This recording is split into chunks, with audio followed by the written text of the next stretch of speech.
Bonne journée les pirates, en recherchant la perfection, on détruit ce qui fait la magie d'une relation, c'est une belle phrase et c'est aussi la formation de la semaine, hein.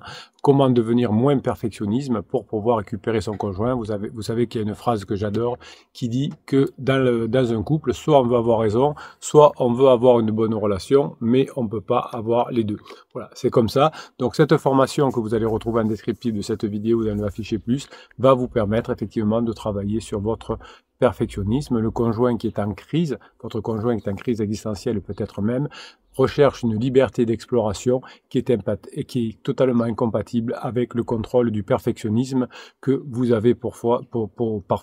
Votre conjoint veut être libre, veut explorer le monde. Si vous voulez être perfectionnisme, si vous voulez le contrôler, eh bien, ça va pas fonctionner. Votre besoin de perfection va annihiler la spontanéité qui est indispensable à toute forme d'amour durable et au passage des crises vers la phase 4. Je m'appelle Bruno Marchal et depuis 1999, chaque semaine, je suis là. Tous les jours, je suis là, mais toutes les semaines, je vous fais une formation différente. Cette semaine, elle est sur le perfectionnisme, comment gérer son perfectionnisme pendant une crise de couple. Vous avez sur l'affiché plus en descriptif de cette vidéo le catalogue des 230 formations, mais aussi le groupe des pirates, avec des pirates qui sont plus avancés que vous dans la crise de couple, qui ont déjà mis en application les formations et qui vont vous aider à mettre en application les formations si vous le demandez. Hein, c'est fait pour ça ce canal Facebook. Vous pouvez aussi poser les questions des pirates en commentaire des vidéos et vous avez aussi dans le même lien une formation offerte, le Best of 2023, et vous avez aussi le lien pour aller sur le canal Telegram où la journée je vous mets des vidéos courtes et des textes, et vous avez aussi presque tous les midis de la semaine vers 12h30 un live, mini live ici où je réponds à vos questions. Vous allez, grâce à ces vidéos longues, ces vidéos courtes, ces textes, diminuer votre perfection, votre besoin de perfection, et cette pression constante de perfection qui va créer une barrière émotionnelle entre vous et votre conjoint, eh bien, vous allez apprendre à la travailler. Évidemment, comme vous êtes quelqu'un de perfectionniste, vous avez créé, selon votre conjoint, une relation qui est devenue pesante et qui a été étouffée sous des attentes impossibles à atteindre. Votre conjoint ne peut pas vous donner ce que vous attendez, ou vous ne pouvez pas comprendre les besoins de votre conjoint si vous êtes en mode, comment on va dire ça, en mode perfectionnisme. Donc l'espace personnel de votre conjoint va être envahi par cette volonté d'imposer des standards irréalistes, et si vous imposez des standards en disant ça va être comme ça, tu dois pas me tromper, tu dois rentrer tôt le soir, tu dois les enfants, le ménage, etc., votre conjoint ne peut pas se rapprocher de vous. Cette rigidité émotionnelle créée par une distance insurmontable peut empêcher des dialogues authentiques, et vous n'avez plus que des dialogues finalement sur le quotidien, comme un peu en phase 2, sur les enfants, sur la maison, etc. Ce qui est insupportable, car votre couple, pour revenir ensemble, ne peut pas se fier à la rigidité émotionnelle, mais cette distance insurmontable que crée le perfectionniste, va être levée, hein, cette distance va être levée grâce à la formation. Évidemment, vous avez compris que la relation devient un champ de bataille s'il y a trop de perfectionnisme. S'il n'y a pas de place pour l'erreur, s'il n'y a pas de place pour l'imperfection, eh bien, ça ne va pas fonctionner. L'incapacité à lâcher prise sur les petits détails crée une tension qui est insoutenable dans le couple. Laissez tomber les petits détails. Allez à fond dans le lâcher prise, vous avez une formation sur le lâcher prise également qui va vous permettre d'avoir maintenant des phases d'exploration de votre conjoint qui va exiger flexibilité et ouverture. Ce sont des qualités que le perfectionnisme écrasait, et maintenant, au contraire, comme vous allez diminuer le perfectionnisme, eh bien vous allez être plus dans l'ouverture. Vous allez pouvoir travailler grâce à la formation sur un lâcher prise journalier. Chaque jour, vous allez pouvoir faire volontairement des erreurs, entre guillemets, alors peut-être pas avec votre conjoint ou alors avec votre conjoint, mais des erreurs légères, et vous allez noter comment cela affecte votre perception de vous-même et de votre couple. L'objectif, vous l'avez compris, c'est de vous habituer à l'imperfection. Ce n'est pas parce qu'on a peur de l'imperfection qu'on ne doit pas y aller aussi un petit peu. De toute façon, nous sommes des êtres imparfaits, mais libres. Votre conjoint ne veut pas être parfait, votre conjoint veut être libre. Montrez-lui que vous avez compris. Vous pouvez d'ailleurs créer une liste des imperfections que vous ne montrez pas à votre conjoint, évidemment, mais qui vont vous faire du bien. Écrivez aussi une liste des imperfections de votre conjoint et écrivez aussi les qualités de votre conjoint. Alors, ça vous permettra effectivement, tout ça, d'apprendre à apprécier les erreurs que vous faites, non pas comme des forces, évidemment, mais comme quelque chose de moins grave que vous ne le pensiez. Chaque fois que vous allez prendre une journée finalement sans être perfectionniste, en vous donnant finalement des occasions de penser à autre chose, de faire des petites erreurs, bien, ça voudra dire que vous n'avez pas tout planifié. Laissez-vous guider par vos envies, par vos émotions, et vous allez pouvoir observer finalement la réaction de votre partenaire face à cette liberté inattendue. Chaque fois que vous allez lâcher prise, chaque fois que vous allez donner du mou, eh bien, vous allez pouvoir avancer. Vous savez, le perfectionnisme, c'est comme un poisson lent. Il nous donne l'illusion de la protection, mais il nous éloigne petit à petit, effectivement, de nous-mêmes et des autres. Vous avez compris, je vous l'ai dit dans la vidéo de mercredi, en introduction de cette nouvelle formation, que le perfectionnisme est né souvent dans l'enfance, quand l'attente des parents sont élevées. Un enfant qui grandit en entendant « tu peux mieux faire », finit par intérioriser cette pression. Vous savez, tu as eu combien à l'école? 16, ben, tu aurais pu avoir 18. Oui, mais j'ai eu la meilleure note, je m'en fous des autres. J'ai eu 10 à l'école, d'accord, c'est pas bien, tu aurais pu avoir plus, mais tout le monde a eu des mauvaises notes, je m'en fous, je veux pas le savoir. Donc vous voyez que tout ça a fait que votre conjoint finalement comment dirais-je, peut prendre ombrage de votre perfectionnisme, car ce que vous reproduisez, que vous avez entendu chez vous, qui vous a blessé, mais que vous reproduisez dans votre couple, évidemment, peut entraîner une crise qui va être encore plus forte. Donc, si votre besoin de perfection, c'est pas forcément quelque chose de positif, c'est souvent un mécanisme de survie qui est hérité de votre enfance. L'enfance, vous le savez, c'est le terreau du perfectionnisme, les exigences des parents qui sont parfois rigides, même si c'est fait avec des bonnes intentions. Hein. Vos enfants ont créé chez vous parfois, vos parents, malgré leurs bonnes intentions, des velléités de perfectionnisme, et finalement vous avez été conditionné, associé à amour et performance. Vérifiez d'ailleurs si vous, parfois en tant que parent, vous n'êtes pas un peu dans la même situation où vous avez finalement, vous demandez à vos enfants d'avoir de bonnes notes à l'école et d'être performants, et de leur dire super quand tu as une mauvaise note, c'est nul quand tu as eu une mauvaise note, etc. Donc un parent qui valorise la réussite sans offrir le soutien émotionnel en cas d'échec crée une dynamique toxique où l'enfant redoute chaque erreur. C'est peut-être ce qui vous arrive et qui est à nouveau renouvelé pendant la crise de couple, qui nous rappelle un petit peu les situations de l'enfance où nos blessures reviennent, par exemple la blessure de l'abandon ou du rejet, mais aussi la blessure de l'injustice, de la trahison, et peut-être même de l'humiliation. Donc le perfectionnisme vient souvent de la peur, finalement, de perdre ce que l'on a. Les comparaisons constantes avec des frères, des sœurs ou des modèles idéaux engendrent aussi une autocritique qui est excessive dès le plus jeune âge. Dans certains foyers, l'amour semble conditionnel. Attention de ne pas refaire ça avec vos enfants. Même si vos enfants ne sont pas parfaits, notamment pendant la crise de couple, eh bien on passe des bons moments avec eux, on leur crée de la dopamine, et c'est ce qui va leur donner de la grinta aussi pour passer la crise que traversent leurs parents. Donc finalement, l'enfant répond à ses attentes, à des attentes parfois qu'il prétend comme irréalistes, ce qui va nourrir une peur latente du rejet qui revient pendant une crise de couple.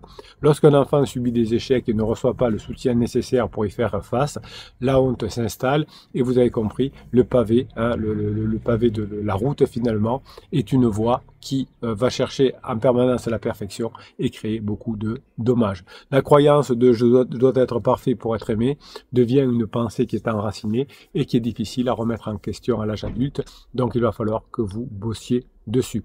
Dans une société où chaque instant est capturé, exposé et jugé, notamment par les réseaux sociaux, comment ne pas chercher à être parfait? C'est normal que vous soyez tombé dans ce piège-là. Dans la société de 2024, avec ces réseaux sociaux, avec la glorification de la performance, vous êtes poussé, vous, en tant qu'individu, à vous comparer constamment à des modèles irréalistes de succès et de bonheur. Évidemment, si vous regardez des vidéos YouTube, il y a toujours des personnes qui font semblant d'être super heureuses, d'avoir que des réussites, etc. Vous savez, ce sont souvent des jeunes coachs, par exemple, qui ont besoin de montrer qu'ils ont réussi, qui gagnent de l'argent, qui roulent en voiture de luxe, qu'ils ont acheté une maison, et finalement, cela montre véritablement une grande souffrance chez eux, évidemment. Les médias nous exposent des vies apparemment parfaites parce que ça fait vendre, parce que ça fait des vues, et ça crée une pression immense, évidemment, pour se conformer à ces standards. Et évidemment, comme d'habitude, surtout quand vous vous sentez en période de faiblesse, la comparaison devient inévitable. Et vous savez, votre conjoint vit la même galère que vous, hein, c'est-à-dire que votre conjoint, lui aussi, pendant sa crise, se dit, regarde, par rapport au modèle, ces couples merveilleux, ces couples qui partent en vacances, ces couples qui s'éclatent, ces couples qui sont beaux, etc., eh bien, ma comparaison, moi, me fait souffrir et donc je rentre en crise. Les carrières exceptionnelles, les familles idéales et les réussites étalées sur les réseaux sociaux imposent un idéal difficile à atteindre chez vous, surtout en période de crise conjugale. Et vous savez bien que, puisque vous êtes des pirates aujourd'hui, qu'il y avait autour de vous des familles soi-disant idéales qui ont fini par se séparer car ils n'ont pas su gérer la crise de couple, alors que vous allez la gérer, j'allais dire, convenablement, hein, parce que si on dit vous allez la gérer parfaitement, c'est impossible. Vous ferez des erreurs comme tout le monde, mais vous y arriverez. Évidemment, on a souvent un modèle de couple médiatisé, hein, que votre conjoint est là pour apprendre à gérer. Eh bien, votre conjoint qui voit des couples médiatisés parfait, effectivement, eh bien, renforce finalement une quête de couple qui souffre, créant une pression constante sur les relations réelles de votre conjoint. Votre conjoint pense effectivement que tout le monde est super bien dans son couple et que notre couple, finalement, il est trop terne. La survalorisation des résultats, la promotion, le mariage de rêve, les enfants parfaits, par rapport au processus, les luttes, les échecs, la vulnérabilité, renforcent l'illusion que la perfection est nécessaire. Vous savez, tous ces coachs qui vous disent « moi avant j'étais timide, moi avant je ne savais pas séduire, moi avant j'étais malheureux en couple et maintenant grâce à mon travail, regardez comme je suis beau, comme je suis fort, comme je suis performant », eh bien tout ça fait souffrir également puisque on voit des personnes qui racontent un storytelling qui est souvent faux, hein, d'ailleurs. Hein, les personnes n'étaient pas timides, bavardes, malheureuses en couple avant. C'est juste une façon de créer du storytelling pour vous vendre des choses. Donc, vous m'avez jamais vu raconter mes difficultés avant et mes succès aujourd'hui, parce que je suis juste un coach sérieux pour vous aider. C'est pour ça que vous avez autant de résultats. J'ai pas besoin de vous raconter des storytelling pour que vous mettiez en place les formations. Les normes de genre influencent le perfectionnisme avec des attentes spécifiques. Être le parent idéal, le conjoint exemplaire, le professionnellement accompli, etc., etc. Dans une interview récente, Scarlett Johansson a évoqué des difficultés qu'elle a rencontrées en tant que mère et en tant qu'actrice. Elle a révélé que la perfection qu'on lui attribue, une femme parfaite, n'est finalement qu'une façade. Lors de son second mariage, elle a confié avoir ressenti une immense pression pour être parfaite, à la fois dans sa carrière et dans sa vie personnelle. Effectivement, son personnage est un personnage qui est assez parfait, entre guillemets, son personnage, mais la vraie personne, la vraie Scarlett Johansson, est une femme comme les autres, avec ses qualités, ses défauts, comme le capitaine, évidemment.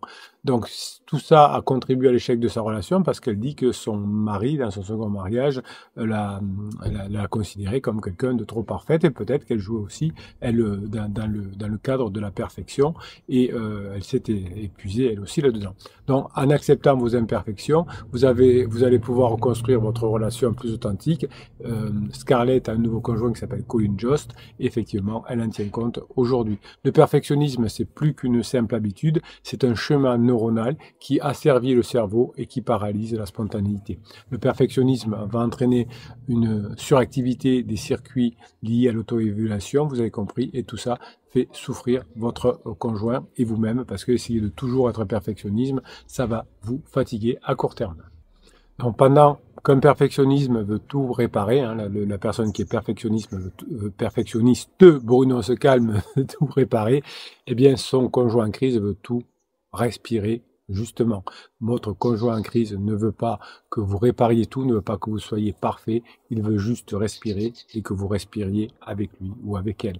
La crise existentielle de votre conjoint fait que votre conjoint aspire à la liberté, que votre conjoint aspire à la spontanéité. Le perfectionnisme, avec son besoin de contrôle, va étouffer cet espace vital. Les attentes irréalistes que se fixe un perfectionniste pour réparer la relation alourdit malheureusement le processus de réconciliation. Le conjoint qui est en crise, votre conjoint, votre partenaire, ressent une pression finalement pour se conformer à ses attentes, ce qui va entraîner chez lui souvent un rejet émotionnel, voire une souffrance supplémentaire.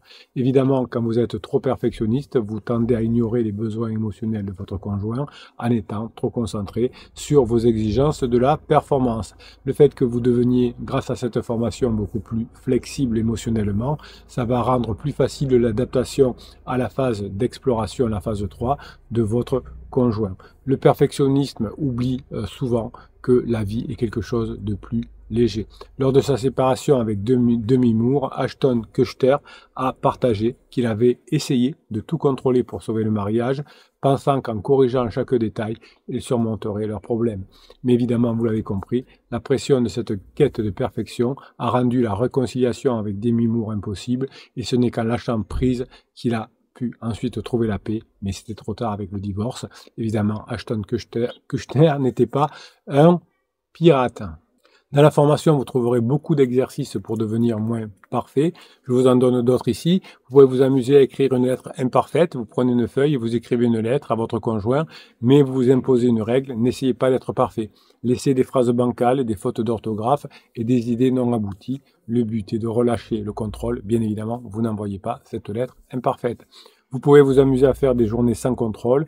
Pendant une journée, renoncez à contrôler une situation où d'habitude, vous avez plutôt l'habitude de vouloir tout gérer. L'organisation du repas, la préparation des enfants, la soirée des enfants, etc. Observez les émotions que cela provoque entre vous et votre conjoint et entre vous et vous-même. Vous pouvez même faire un challenge de l'imperfection. Durant une semaine, vous identifiez 3 domaines de votre vie où vous pouvez accepter de ne pas être parfait. Cela peut être au travail, dans une tâche domestique, dans une conversation avec un ami, voire avec votre conjoint. Et pendant une semaine, vous vous y collez et vous voyez le résultat. Voilà mes pirates adorés, je vous laisse découvrir la formation que vous avez en descriptif de cette vidéo dans la fichier plus.